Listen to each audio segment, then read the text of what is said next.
36 একই হার মুনাফায় কোনো মূলধনের 1 বছরান্তে চক্রবৃদ্ধি মূলধন 6500 টাকা ও 2 বছরান্তে চক্রবৃদ্ধি মূলধন 6760 টাকা হলে মূলধন কত?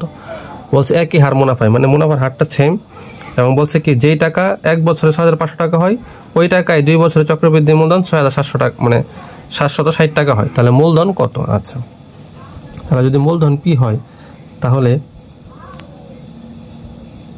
1 বছরে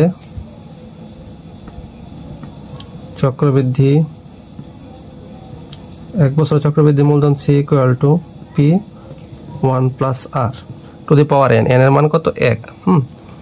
তো এখানে সি এর মান কত হয়? চক্রবৃদ্ধি মূলধন বলছে 6500 টাকা, তার মানে 6500 ইকুয়াল টু পি 1 প্লাস আর, উপরে এক যে কথা না দেয় এই কথা, ঠিক আছে। আর তাহলে 2 বছরে কত হয়? 6760 টাকা। এটা হচ্ছে কত? পি 1 প্লাস আর। বলছে কয় বছরে? এটা তো 1 বছরে ছিল 1, এখন বলছে 2 বছরে, ঠিক না? এটা হচ্ছে 2 বছরান্তে চক্রবৃদ্ধি মূলধন, তাহলে চক্রবৃদ্ধি মূলধন সি, ঠিক আছে। C equal to P 1 plus R to the power N, তাহলে এন এর মান কত? 2, এই যে স্কোয়ার। তাহলে এটা হচ্ছে মনে করেন 1 নং, এটা হচ্ছে 2 নং, ঠিক আছে। 2 বছরে এত, 1 বছরে এত। আচ্ছা, এখান থেকে আমরা 1 প্লাস আর এর মানটা বের করবো, ঠিক আছে। এখন কোনটা বেশি? অবশ্যই এটা বেশি, তাহলে আমরা কি করব? 2 কে 1 দ্বারা ভাগ করব। 2 কে 1 দ্বারা ভাগ করে, তাহলে 2 কোনটা? পি 1 প্লাস আর তার square, P 1 plus R equal to হচ্ছে কত? 67606500। আচ্ছা, দেখেন পি পি কাটা, নিচে হচ্ছে 1 প্লাস আর, উপরে হচ্ছে 1 প্লাস আর স্কোয়ার, তার মানে কি? মানে স্কোয়ার কে দ্বারা ভাগ করলে কি থাকে? একটা এ থাকে, তার মানে 1 প্লাস আর থাকবে। এই শূন্য কাটা। দেখেন 25 বর্গ, 25 স্কোয়ারে হচ্ছে কত? 25 স্কোয়ারে কত হচ্ছে? 25, আর 25 দ্বারা এটাকে যদি ভাগ করি তাহলে কত হয়? সরি 26 দ্বারা, যদি 26 দ্বারা 650কে ভাগ করি তাহলে হয় 25, আর 26 হচ্ছে 676, ঠিক আছে। কত দ্বারা ভাগ? 26 দ্বারা ভাগ করে, ঠিক আছে। তাহলে 1 প্লাস আর এর মান কত পাইলাম? 25/26। আচ্ছা, তাহলে এখন এই মানটা নিয়ে যে কোনো একটা রাশিতে বসাই, তাহলে আমরা কি পেয়ে যাব? পি এর মান পেয়ে যাব। তাহলে 1 প্লাস আর এর মান 1 নংয়ে বসাই, ঠিক আছে। তাহলে 1 নংয়ে বসালে 1 নং হচ্ছে কি? P 1 plus R equal to হচ্ছে কত? 6500 টাকা। তাহলে পি ইন্টু 1 প্লাস আর এর মান কত? 26/25 ইকুয়াল টু হচ্ছে কত? 6500। তাহলে পি ইকুয়াল টু 6500 গুণন, যদি ভগ্নাংশ থাকে ওই পর পাশে গেলে উল্টে যাবে, গুণ অবস্থায় গেলে, তাহলে 26 উপরে যাবে 25, 26 দিয়ে কাটলে এটা 25, আর এটা 250, 25 হচ্ছে 625, আর এটা 6250। তাহলে পি ইকুয়াল টু হচ্ছে কত? 6250 টাকা। এটি হচ্ছে আনসার।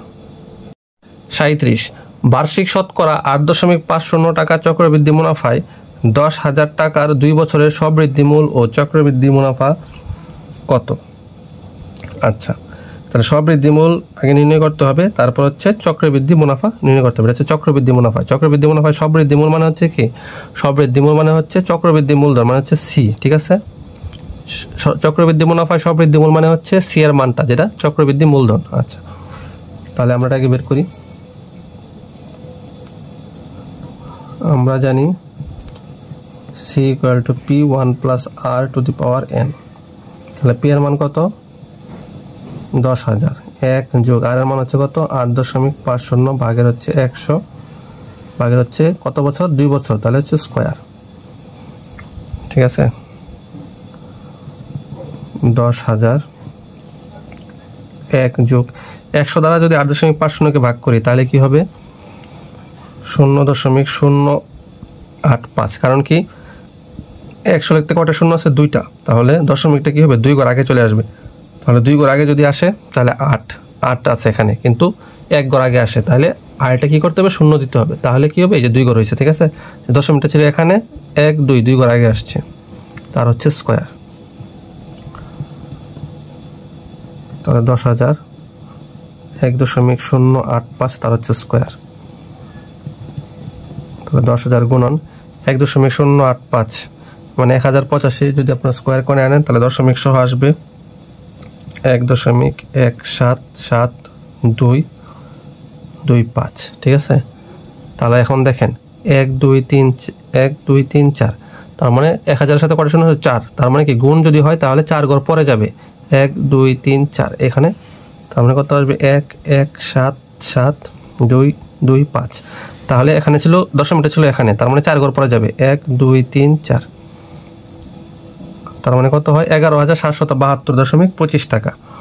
ঠিক আছে, কত হয় 11,000, এটা হচ্ছে সবৃদ্ধিমূল। ঠিক আছে, সবৃদ্ধিমূল সি ইকুয়াল হচ্ছে কত 11,772.25 টাকা। এখন আমাকে বলছে চক্রবৃদ্ধি মুনাফা বের করতে বলছে, তাহলে চক্রবৃদ্ধি মুনাফা ইকুয়াল টু 11,772.25 মাইনাস হচ্ছে কত টাকা, আসল হচ্ছে আমার এই যে 10,000 টাকা। তাহলে আমার কত হয় 1772.25 টাকা হচ্ছে আমার চক্রবৃদ্ধি মুনাফা। এটাই হচ্ছে আনসার। 38 বার্ষিক শতকরা 6 টাকা হার মুনাফায় 15,000 টাকা 3 বছরের সবৃদ্ধিমূল ও চক্রবৃদ্ধি মুনাফা। ওই আগের অঙ্কটার মতোই, মানে সি বের করতে হবে, সি বের করে পরে হচ্ছে চক্রবৃদ্ধি মুনাফাটা বের করতে হবে। তাহলে C equal to P1 plus R to the power n। তাহলে আর এর মান হচ্ছে কত 15,000, 1 যোগ 100 ভাগের কত, এটার মান হচ্ছে কত 6, কত বছরের 3 বছরের, তাহলে এখানে হবে 3। ঠিক আছে, তাহলে যদি 2 দিয়ে কাটি 3, 2 দিয়ে কাটলে কত হয় 50। 15,000 তাহলে 1 যোগ কত 50 ভাগের 3 ভাগ হচ্ছে কিউব, তাহলে 15,000 এটা যোগ করলে কত হয় 50 থেকে 50 আর 3 53 ভাগের 3।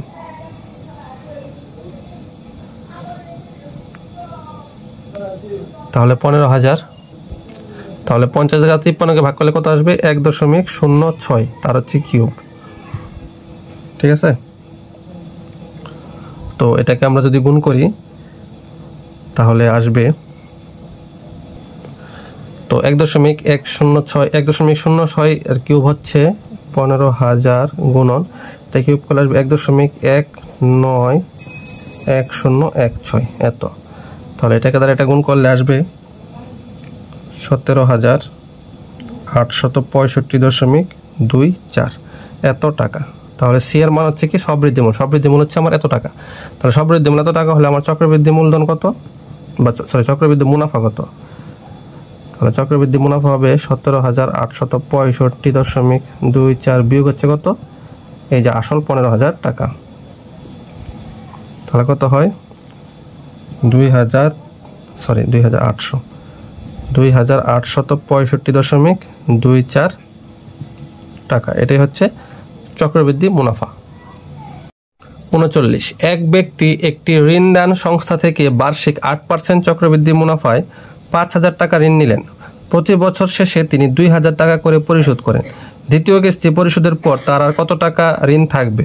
আচ্ছা, তাহলে সে ঋণ নেয় কত পার্সেন্ট সুদে? 8% চক্রবৃদ্ধি সুদে। আচ্ছা, তাহলে দেখি আগে প্রথম বছরে সে তার মানে ঋণের টাকাটা সুদ সহ কত টাকা হয়, তারপরে সে 2,000 টাকা যে পরিশোধ করলো সেটা বের করবো। আচ্ছা, তাহলে প্রথম কিস্তি বা প্রথম বছরে, তাহলে প্রথম বছর আনতে চক্রবৃদ্ধি মূলধন, তাহলে প্রথম বছর চক্রবৃদ্ধি মূলধন C P1 plus R to the power n। তাহলে পি এর মান কত 5,000, 1 যোগ 8 ভাগের 100 আর হচ্ছে 1, এটা দেওয়া যে কথা আদেশ সেই কথা।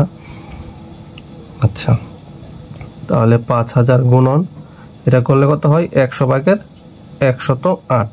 ঠিক আছে, 100 কে 108, তাহলে এই 2 শূন্য এই যে 2 শূন্য কাটা, তাহলে 5 108 কত 540 আর একটা শূন্য, তাহলে 5,400 টাকা হয় প্রথম বছর আনতে। তার এই যে যেই টাকাটা সুদ মানে 5,000 টাকা ঋণ নিয়েছিল, তার ঋণ তার চক্রবৃদ্ধি সুদে 5,400 টাকা হয়, মানে তার ব্যাংকে 5,400 টাকা জমা দিতে হবে, কিন্তু সে প্রথম বছরে কিস্তি দেয় কত 2,000 টাকা কিস্তি দেয়।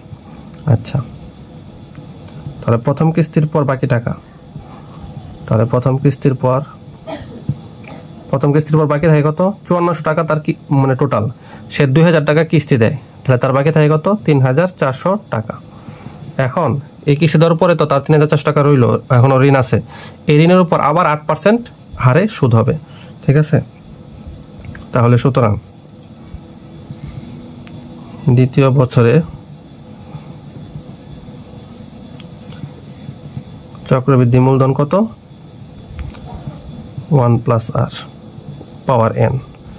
আচ্ছা, তাহলে এই বছর কত 3400 আসল, তাহলে 1 যোগ 100/8, আর এটাও 1, কারণ কি আগের বছরের কিস্তি দিয়ে দিছি, হ্যাঁ, তো এখন শুধু একই থাকবে।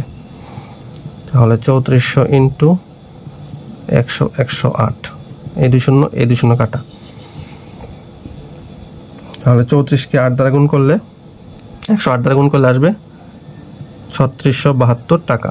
আচ্ছা, তাহলে দ্বিতীয় বছর শেষে তার চক্রবৃদ্ধি সুদ কত হবে 3672 টাকা। সে আবারও প্রতি বছর 2000 টাকা করে কিস্তি দেয়, তাহলে দ্বিতীয় কিস্তির পর বাকি থাকবে, দ্বিতীয় কিস্তির পর থাকবে 3672। এবারও সে কত টাকা কিস্তি দিয়েছে 2000 টাকা, তাহলে বাকি থাকবে কত 1672 টাকা, এখনো তার ঋণ বাকি থাকবে। 40, একটি ফ্ল্যাট মালিক সমিতি আদায়কৃত সার্ভিস চার্জ থেকে উদ্ধৃত 2 লক্ষ টাকা ব্যাংকে 6 মাস অন্তর চক্রবৃদ্ধি মুনাফা ভিত্তিক স্থায়ী আমানত রাখলেন। মুনাফার বার্ষিক হার 12 টাকা হলে 6 মাস পর ওই সমিতির হিসাবে কত টাকা জমা হবে? 1 বছর পর চক্রবৃদ্ধি মূলধন কত হবে? আচ্ছা, প্রথমে আমার তো 6 মাস পরে ওই সমিতি হিসাবে কত টাকা জমা হবে সেটা বের করতে হবে। আচ্ছা, তাহলে দেওয়া আছে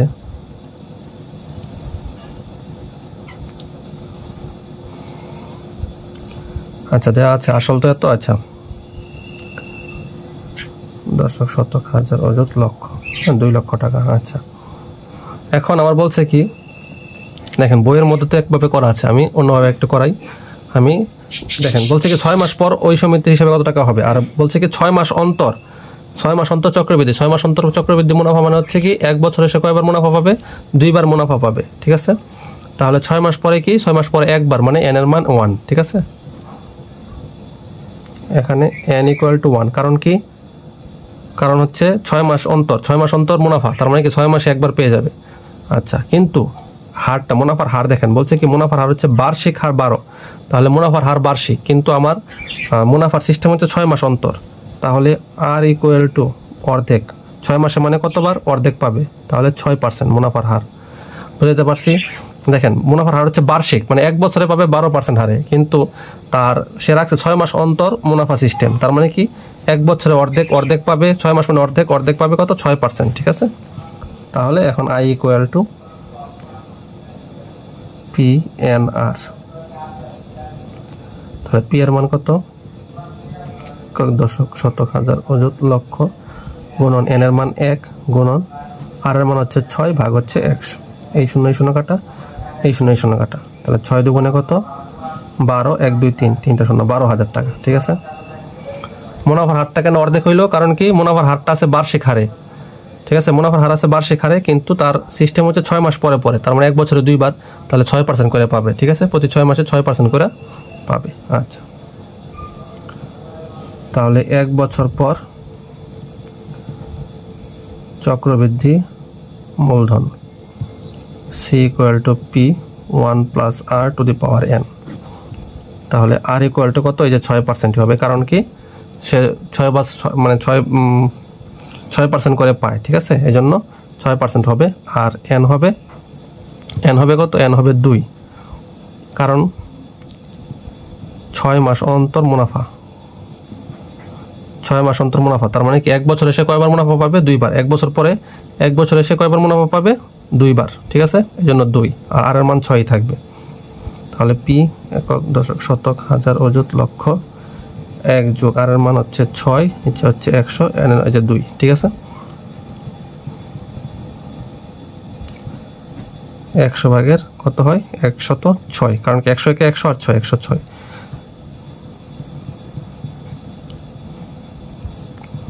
এটা দ্বারা 100 দ্বারা 106 কে ভাগ করলে কত হয় 1.06, তার হচ্ছে স্কয়ার।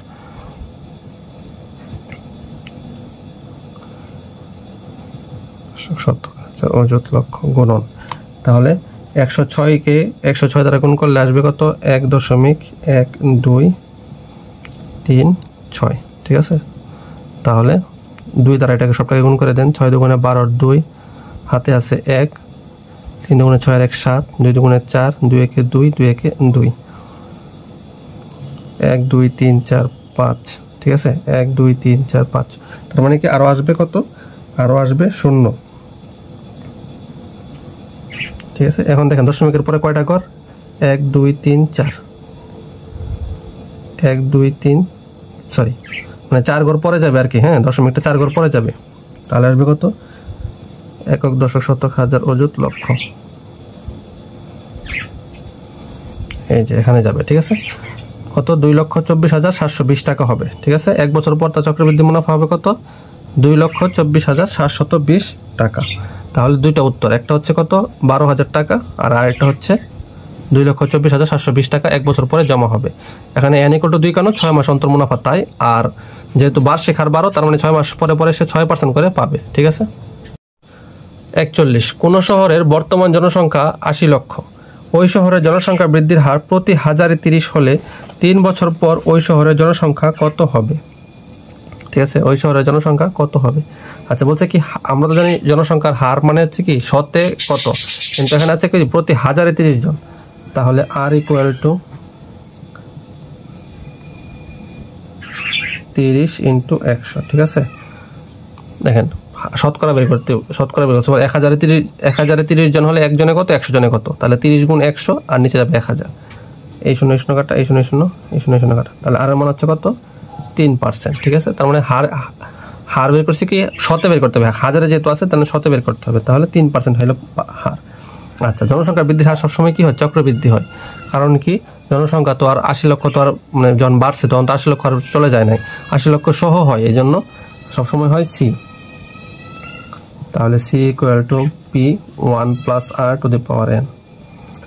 80 লক্ষ একক দশক শতক হাজার অযুত লক্ষ নিযুত, 1 + r এর মান কত 3/100 ভাগ হচ্ছে 3 বছর পরে, দশক শতক হাজার অযুত লক্ষ নিযুত, 100 ভাগের কত 100 একে 100 আর 3 103 হচ্ছে কিউব, দশক শতক হাজার অযুত লক্ষ নিযুত। তাহলে 80 লক্ষ গুণন কিউব আছে মানে কত 103 গুণন 103 গুণন 103 মানে 3 বার 103 আর নিচে হবে 3 বার 100 100 100 100 1 2 1 2 1 2 1 2 1 2 1 2, তার মানে কি 8 গুণন 103 গুণন 103 গুণন 103। একটু কষ্ট করে গুণটা করে নেবেন, গুণটা করলে আসবে কত 87,41,816 জন। এটাই হচ্ছে আনসার। 3 বছর পরে শহরের জনসংখ্যা হবে 87,41,816 জন। 42, মনোয়ারা বেগম তার পারিবারিক প্রয়োজনে 6% হারে ক টাকা এবং 4% হারে খ টাকা ঋণ নিল। সে মোট 56,000 টাকা ঋণ নিল এবং বছর শেষে 2,840 টাকা মুনাফা শোধ করলো। ক এবং খ এর মান নির্ণয় করো। আচ্ছা, তাহলে ক টাকা আর খ টাকা, তাহলে সে মোট 56,000 টাকা নিছে, তার মানে কি এই ক আর এই খ দুইটার মিলে হচ্ছে কত টাকা এই 56,000 টাকা। ক যোগ খ সমান হচ্ছে কত এই যে 56,000 টাকা। কারণ কি এত 6% হারে ক টাকা আর 4% হারে খ টাকা, এবং বলা আছে কি মোট 56,000 টাকা ঋণ নিল, তার মানে কি এই ক আর খ মিলাই হয়েছে কত 56,000 টাকা। তাহলে এখান থেকে আমরা একটা মান রাখি খ = 56,000 বিয়োগ ক, এটাকে মনে করেন দিলাম 2 নং আর এটা হচ্ছে মনে করেন 1 নং। হ্যাঁ, এরকম ক প্লাস খ = এত, খ = 56,000 বিয়োগ ক, কটা এই পাশে গেলে। আচ্ছা, এখন হইলো, এখন প্রশ্ন মতে সাজাই। এখন বলছে কি 6% হারে ক টাকা আর 4% হারে খ টাকা সে সুদ দেয়, আর সে বছর শেষে সুদ দেয় কত টাকা 2,840 টাকা। তার মানে কি ক এর 6% আর খ এর 4% মিলাই হচ্ছে কত, ক টাকার 6% আর এই খ টাকার 4% মিলাই হচ্ছে কত 2,840 টাকা। আচ্ছা, আমরা সুতরাং ক এর 6% যোগ খ এর 4%, এই যে এত টাকার সুদ এত পার্সেন্ট সুদ প্লাস খ টাকার এত পার্সেন্ট সুদ মিলে হচ্ছে কত মোট সুদ কত এই যে 2,840 টাকা। ঠিক আছে, বুঝতে পারছি। তাহলে ক গুণন 6/100 যোগ খ গুণন 4/100 ইকুয়াল টু কত 2840।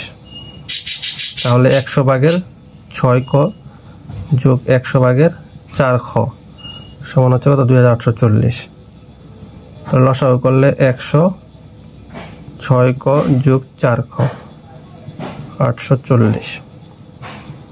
তাহলে 6 ক যোগ 4 খ সমান হচ্ছে কি 100 দিকে গুণ যাবে, গুণ হলে 40 আর 2টা শূন্য বেড়ে যাবে। ঠিক আছে, এই 100 কি এখানে গুণ হয়ে গেছে। আচ্ছা 6 ক যোগ 4 খ, খ এর একটা মান লিখছি, খ এর একটা মান কি 56,000 মাইনাস ক ইকুয়াল টু হচ্ছে 284 1 2 3। তাহলে 6 ক যোগ এটা দ্বারা গুণ করলে কত হবে 224 আর 3টা শূন্য মাইনাস হচ্ছে 4 একে 4 ক ইকুয়াল টু হচ্ছে 284 1 2 3। তাহলে এখন দেখেন 6 ক থেকে 4 ক গেলে কত থাকে 2 ক, 2 ক সমান হচ্ছে কত 284 মাইনাস এই 224 ওই পাশে গেলে বিয়োগ হয়ে যাবে, বা 2 ক সমান হচ্ছে কত 84 থেকে 60 24 গেলে 60,000, বা ক ইকুয়াল টু 60,000 ভাগ 2, বা ক ইকুয়াল টু কত 30,000 টাকা।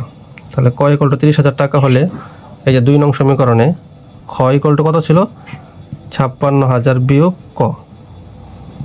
তাহলে 56,000 বিয়োগ হচ্ছে কত 30,000।